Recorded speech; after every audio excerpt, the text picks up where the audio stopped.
Greetings and salutations, and once again, we are back with more Diablo 2 One Talent Challenge, which, I mean, I call it One Talent Challenge, but you get one talent per difficulty. And by that, I mean one talent selection. Now, as we're in Nightmare, we have two talents. We have Ravens and Wolves.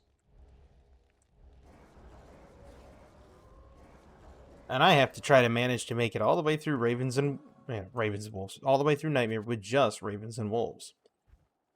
Now, if I manage to get an item that gives me plus to skills on something, like I'm wearing a helmet that gives me +1 to all skills. Sazabi's Mental Sheath. Good to see you. If I manage to get an item that gives me, say, a plus to Bear, I can use Bear, but only when I obviously have the item equipped. We're just gonna see what we can do, and I mean, I almost died one time in Act 3. Almost died again in Act 4, too, if I recall correctly. And we're hoping I don't kick the bucket. Well, okay, I'm hoping I don't kick the bucket. Y'all out there watching might be hoping I do kick the bucket. Because I mean, that's half the reason people watch hardcore anyway. They want to see, they want to see a player's time and effort torn to ribbons. I get it. I mean, look at how many people watch Asmongold's, WoW hardcore fails. Tons of them. Tons of people just tune into that. So, like, I get the reasoning to wanting to see somebody, meet an untimely end while they're playing. They're just running along, and all of a sudden their character kicks the bucket. Yeah. I get that. Ooh, that's immune to lightning. That is not good. Well, okay. Well, he wasn't that powerful, but can't use anything. At least not yet. Can use some stat points, though. I'm gonna need more energy.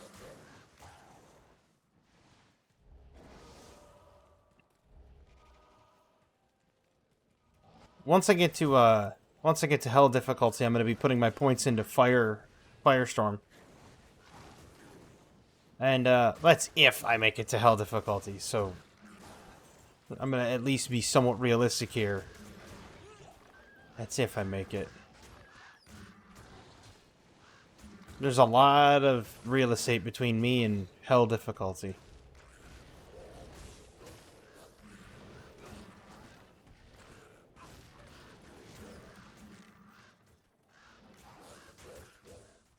I mean, I'm hoping I make it. This has been, I think, one of the most memorable journeys I've taken in a game.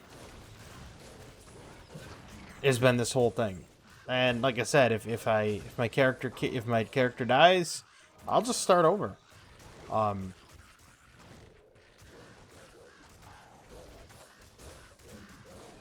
Outside of that, had a little bit of other. I can't really call it news per se.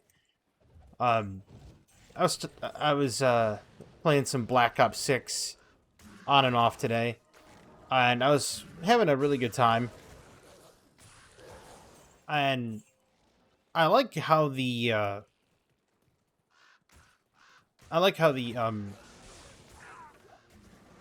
trying to come to the name of the campaign is modeled by having, the workbench and stuff like that. And you have to go through missions and find money. I'm gonna like that, like, free-flowing feeling to it. And I think it's gonna be a real nice addition. That's my personal thoughts on it. I played one round of the zombies. I got to round 11, and then when I called in the exfil to try to get out, I had a bit of an issue. Then again, I was going in there with a pistol because I was thinking, oh well, I can use that to level the pistols. And I also played some hardcore. There will be but will it snipes. Those will be coming. Now, something that I'm unsure how it works, and maybe somebody can help me understand it. Now, I've never played a Call of Duty with the prestige modes. Now, when you prestige, are you just prestiging the weapon, or are you prestiging your entire character?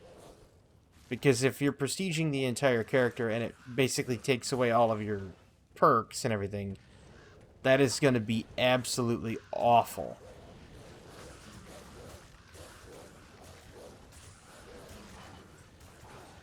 Because I'm just going to sit there and be... Ugh. I'm not going to have a good day when that happens. Hopefully it's just prestiging the weapon and I lose all the attachments. Hopefully. Though I'm nowhere near that yet. I did have a couple plays of the game, which, now that they've added a theater mode to Black Ops, I will start using theater mode, and I'll make an attempt at making shorts on YouTube. And I'm also going to go through the long verification, the 2-month verification of my channel, so that way I can post links, because I couldn't post links the other day, and due to a time crunch, I was like, I'm not going to sit there and submit a video to YouTube saying, oh, hey, yeah, this is me, I'd like my channel verified. Not going to do that. That seems a little creepy. I'll just do the 2-month, verification process, or the verification process that could take up to 2 months, and then I could write actual links into the comments. Outside of that, I'm going to have to do a workaround where I, put a space in between stuff. Because every once in a while, I will obviously go back and do some streaming. I might even start picking up some streaming while on Twitch. I might go back and, multi-stream sometime, or just stream on Twitch sometime. Stream on Kick, or stream even here on YouTube. One of the three. I'll come up with something.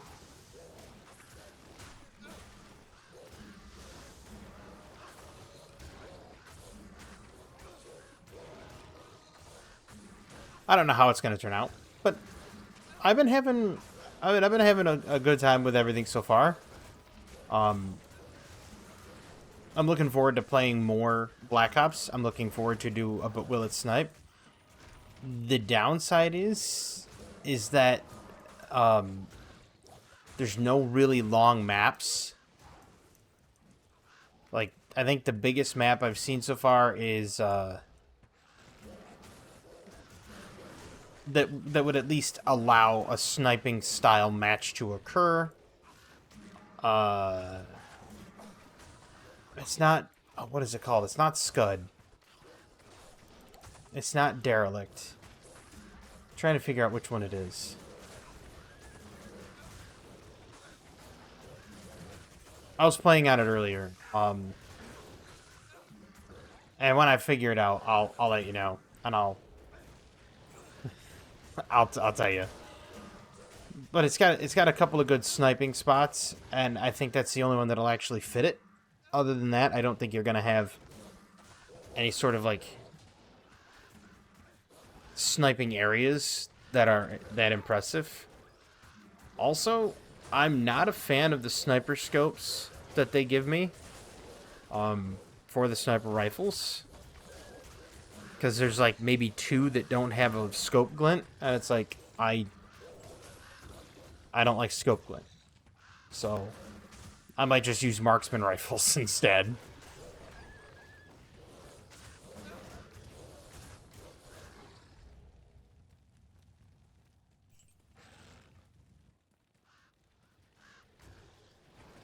I also need to get back into doing some Pokemon battles.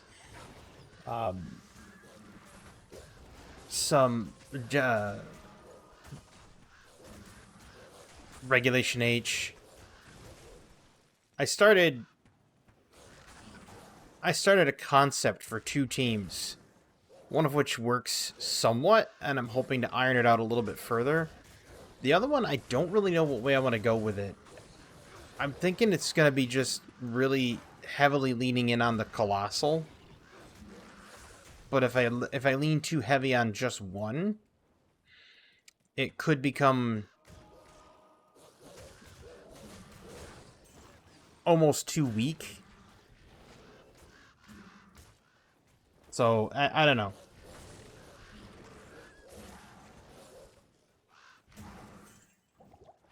It's a tough call.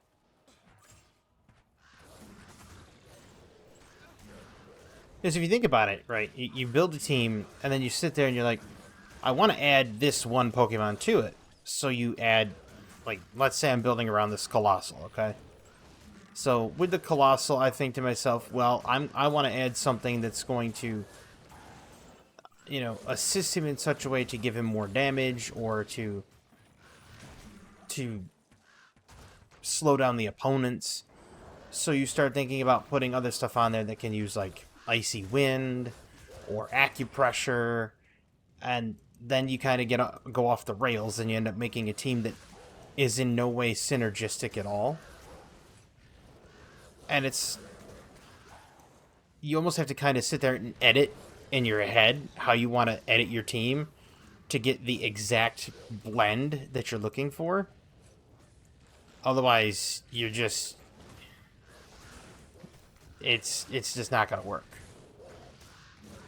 But the idea I've come up with, I ran with a suggestion that somebody gave me on Twitter, and yes, I'm still always going to call it Twitter.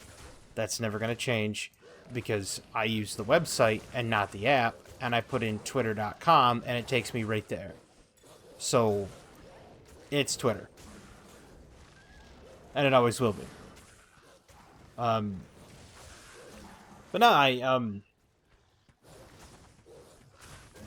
I went with a suggestion that somebody had, and it seems like a really solid idea. And I thought, you know, making a mixed sweeper is kind of difficult, because when you go to do a mixed sweeper, the issue with mixed sweepers is,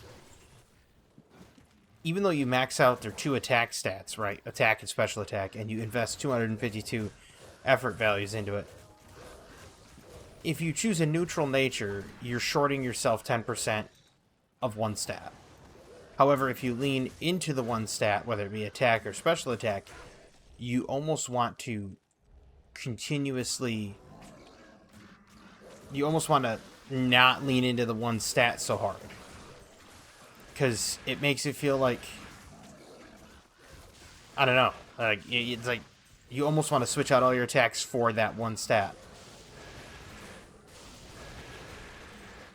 It's like when they brought out, I apologize if you heard that in the background. That was my alarm letting me know it's 10 p.m. so that I can take my supplements that I've already taken. So, oh good, a broadsword.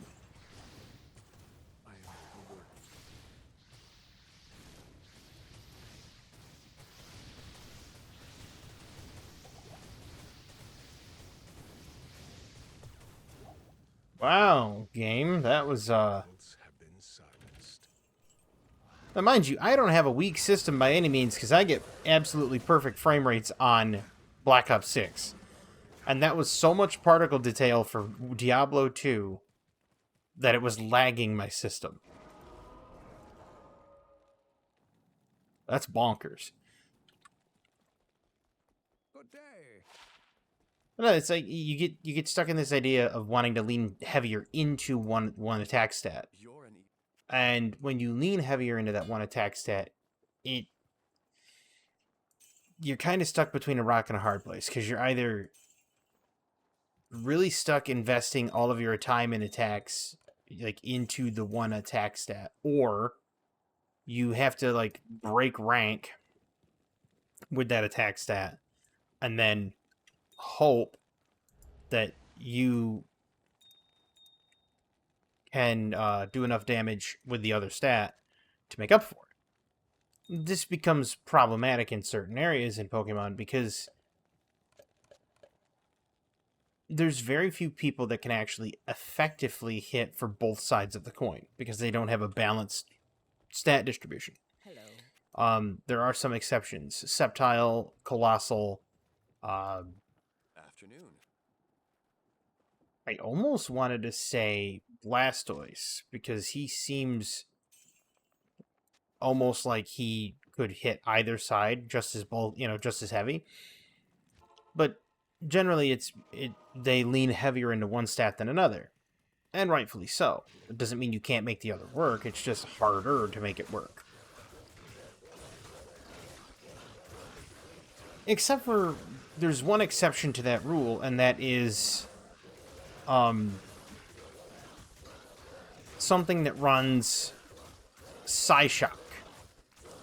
Now, Psyshock is an interesting attack because Psyshock works on your special attack but hits the opponent's defense instead of their special defense. So there are very few that really run Psyshock or that can run it. Knowing that, it's almost like, is it worth running the Psyshock?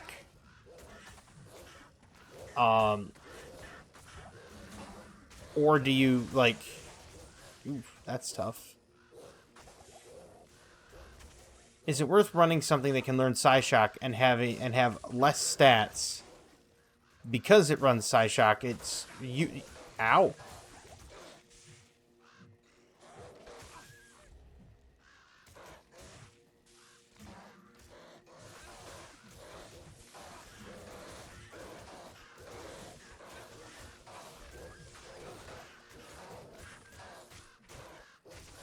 Is it worth running something that has Psyshock and taking a hit on the stats? Because generally, if they're running like Psyshock or something like that, they're taking a hit somewhere else in terms of stat distribution. Usually they're not as powerful offensively, and they're more of a defender. And it really begs the question, man.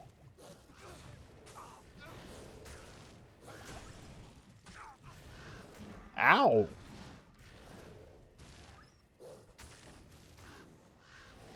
Somebody over there hits hard.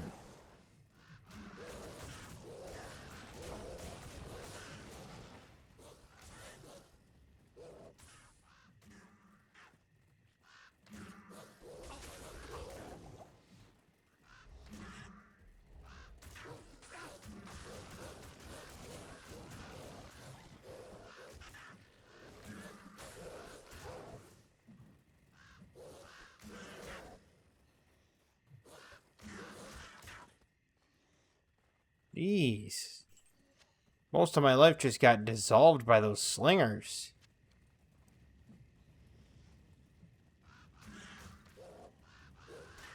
Good, blind him. But not like... So, a good example of a defender that has Psyshock is, at least to the last of my knowledge, was Reniculus. Reniculus is more of a special defender, bulky, defensive type, really. And it's like, you know, do I want to run Psyshock on him and like forego the massive attack stat? Or do I want to try to find somebody that has an attack stat and then get the Psyshock on them? It's an interesting conundrum.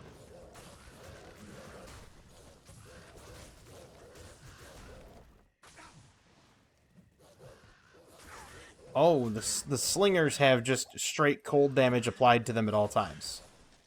Wonderful.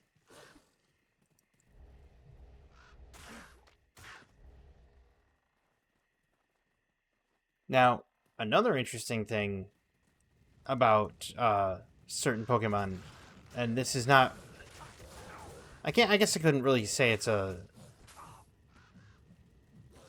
an attacker thing. It's something very specific with Bronzong. Other people can do it if they have Future Sight, but it does work. So you cast Future Sight, right? And if you've played Pokemon, you know what Future Sight does. Future Sight makes it so that in 2 turns you do extra damage. You know, whatever. It's a delayed nuke. Jirachi has a steel version of it called Doom Desire. However, if you cast either Doom Desire or Future Sight, and then you use either Nasty Plot or Calm Mind or any other form of increasing your special attack, it does work retroactively to the Future Sight. Because it's not about when you cast Future Sight, it's about when it goes off when it comes to the damage. And then when it comes to calculating your special attack. So that's a neat little trick. You can actually cast your Future Sight and then buff yourself, thus nuking, basically having a surprise nuke on your opponent. Because most people do not expect that. Which, like, you know, for people like Bronzong, it's great. Because Bronzong is bulky and can mitigate his weaknesses either through Levitate or through Heatproof. And then you just start... You hit the Future Sight and then you just start pushing a ton of the, Calm Minds. And when you push Calm Mind, they never see it coming. Like, never see it coming.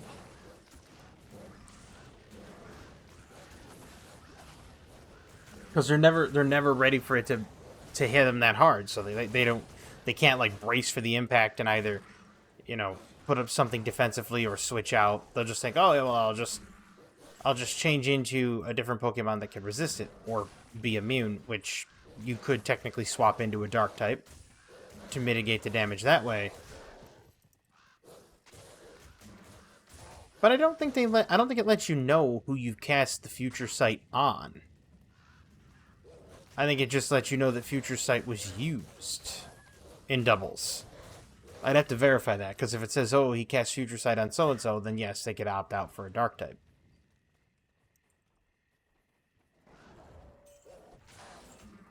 Now, if there was, there is a Smeargle, isn't there? Smeargle's in, the current gen, right? Could you imagine? Moody Smeargle.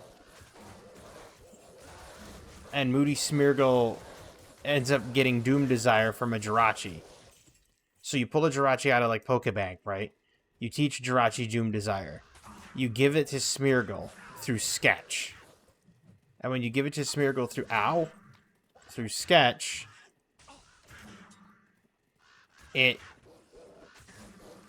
no one ever expects it. They're not anticipating a Doom Desire Smeargle. They used to use Dark Void on Smeargle too. There was a whole strategy back in, I almost want to say Platinum, where it was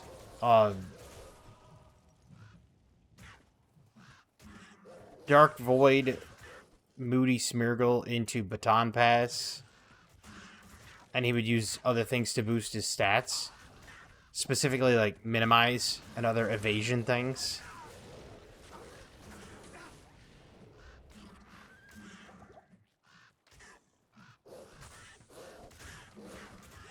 I was going to say it's an interesting strategy, but it's also kind of very dirty and cheap. It's because of things like that that they made the ability unaware. So it's like, oh yes, change your stats all you want. It doesn't really matter. Nobody's paying attention to it. Like Skeletors with Unaware.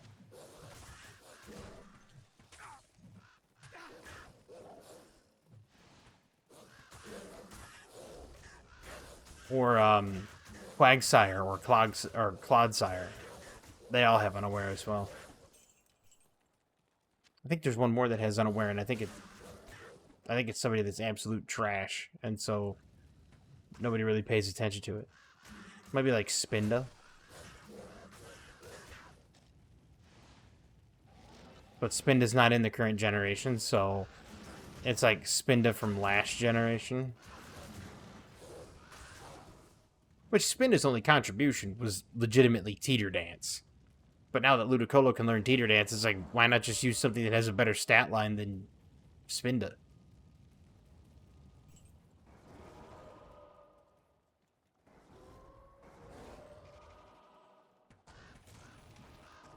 So, I mean, I don't know about anybody else, but I would rather go for something that's a little bit bulkier to be a status inducer.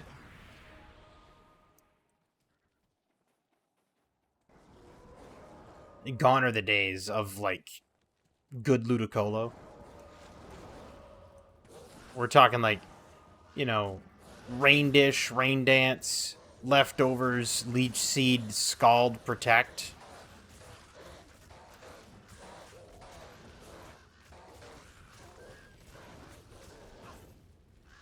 Because you'd set up the Rain Dance and then proceed to just laugh at the opponent as they couldn't get through your self-healing.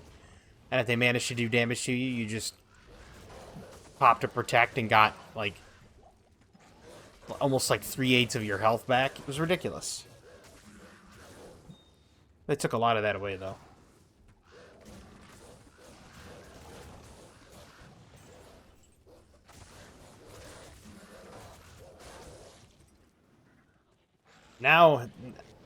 Now he... No, it was last generation he couldn't learn Scald. Last gen he couldn't learn Scald. He can learn Scald again, but he's just not as good now. It's almost like they neutered his stat line. Which is fine. I mean, it's Ludicolo. You can only have a dancing pineapple for so long before people look at it and go, you know, it's probably not a good idea to have that pineapple just dancing on everybody.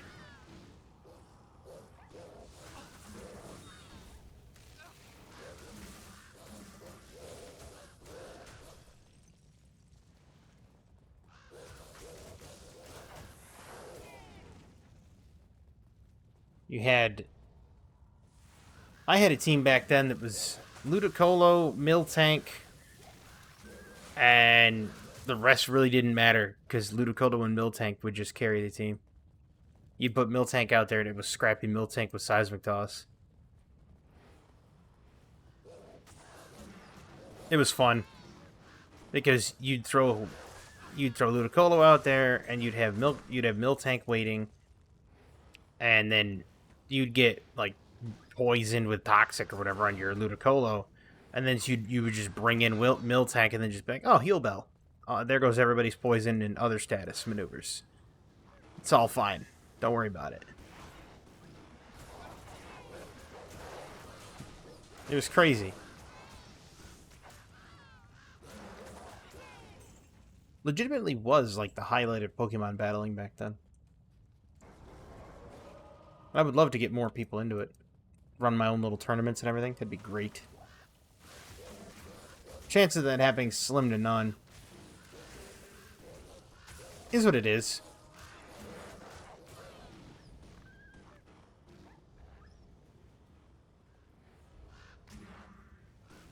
Went to the midnight release of Black Ops at a local area, which where I live is very rural. It's a very small town. And the midnight release didn't really have all that many people in it. Like 3 people. And I went there with my friend Dylan, and he had never been to an actual like midnight release. And I was expecting to see, like, a line of people there waiting outside the door and everything. Those days of the old physical releases and everything like that, they're gone. Those aren't coming back.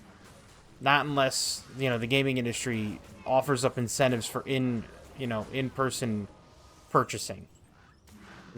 Or just, not even in-person purchasing, but, like, let's say you pre-order the game and you show up the day of. There should be, like, promotional items. Physical promotional items handed out.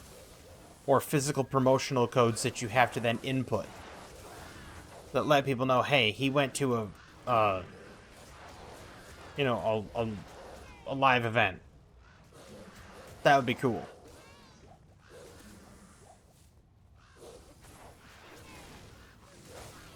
But again, like I said, I don't see it happening. I would love to see it happen because, midnight releases and everything were a massive part of the video game industry. And bringing those back again would be... They would be a hassle for the game companies, but at least let the gaming community know that they cared, right? You take a look at the companies now, and they're just like, shut up and spend your money, essentially. Which most people do because they're making somewhat, and I say somewhat, good titles. And so people generally will purchase the titles because of brand loyalty. And of course, with some exceptions nowadays where there is pushback. There's pushback on Ubisoft. There's pushback on a lot of gaming industry things. And people are like, oh, well, you got the pushback against Assassin's Creed Shadows and everything. And I'm like, you know what? I gotta say something about this. My issue... I think I've said it before. I'm not sure. Not sure, but I'm going to say it anyway. My issue with Assassin's Creed Shadows. I don't care what the storyline is. I really don't. None of it matters. Look at the name of the game, Assassin's Creed. Okay? And when you look at that and you think assassin, you think of someone who is stealthy, assigned to eliminate targets, sneaks in, sneaks out, gathers intel, etc. But generally is just in, out, doesn't make a sound, lets no one know. Kind of like the old Hitman series. But then you see Yasuke in Assassin's Creed Shadows, wearing full-on samurai garb, running down the street. That's not an assassin. That's literally like Dark Souls at that point. Because you're just running in full armor. You can't be silent. You can't, covertly extinguish your foes. There's nothing assassin about that. It's literally just you're running in to smash somebody in the face with a weapon. Alright?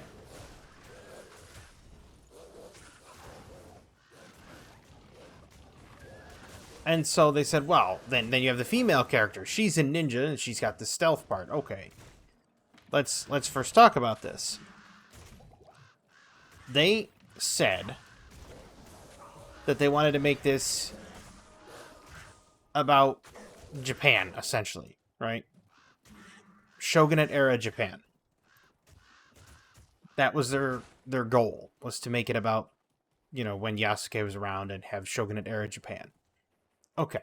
And they wanted to have it true to the era. Okay. Well, female ninja were called kunoichi. And kunoichi did work for certain regional lords. But kunoichi's entire point of service was to entertain the people of other shogunate fighters and everything. They were to entertain guests, serving them alcohol and tea, and listening to the chatter, and then passing the information on to the men who would then dispatch them. That was their job. They played a vital role in information gathering. And they used what tactics they had to get the information out of the opponents. What part about this, female assassin running in and just absolutely slaughtering people screams information gathering?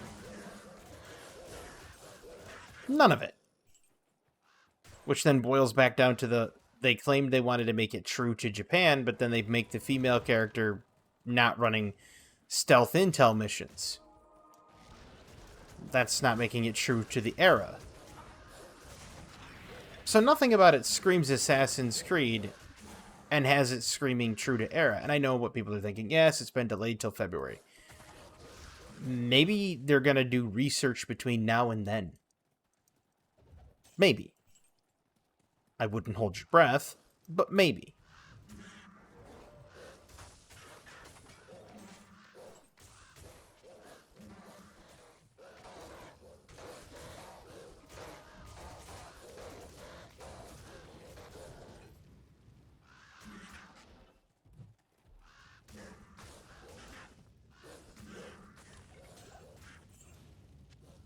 And again, that's just my take on it. Of course, you'll have this very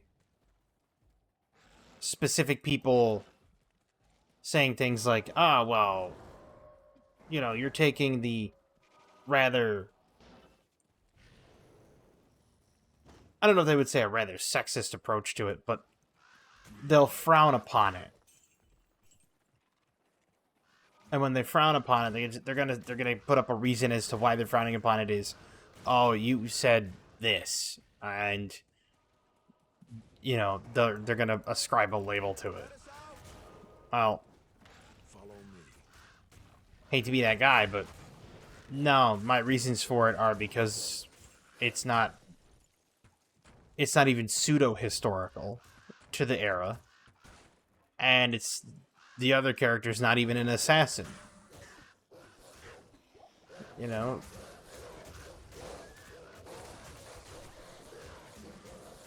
They should have just named it like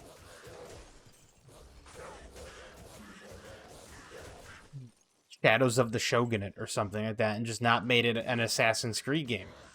Just make it make it an Asian isekai genre. There you go. Nailed it. Of course, people probably still would have had an issue with that, but, that's a them thing at this point. I wouldn't have gotten it anyway, because I never really cared for the Assassin's Creed games. A lot of people were like, oh man, Assassin's Creed was a great, series of games. Well, it probably was, right? But, you gotta think about it from my perspective. I grew up with, like, Metal Gear Solid stealth action. I grew up with Hitman, the original Hitman series. And so, I grew up with these, heavy stealth action games.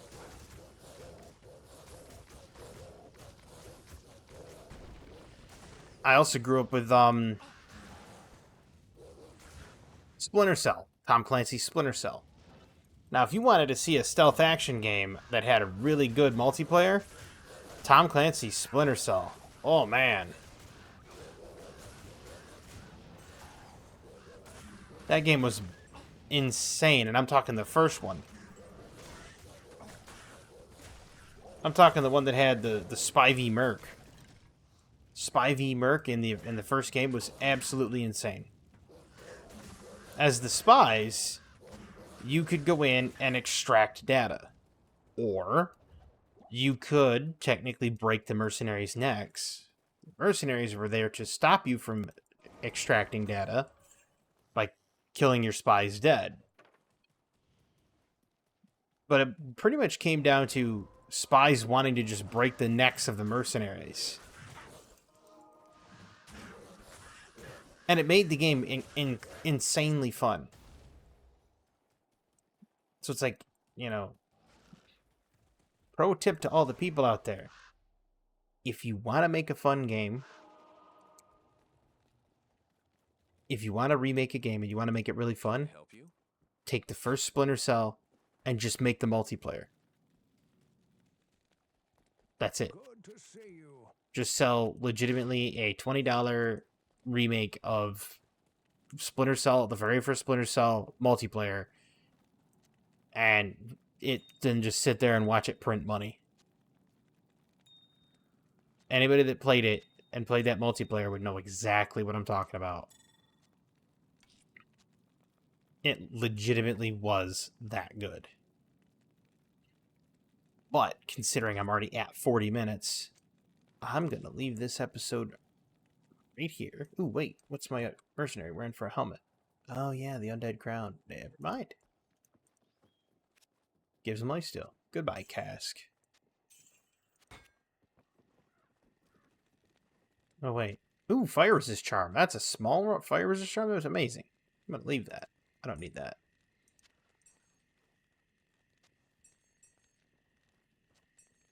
I don't even know why I'm depositing my gold. If I die, it's gone anyway.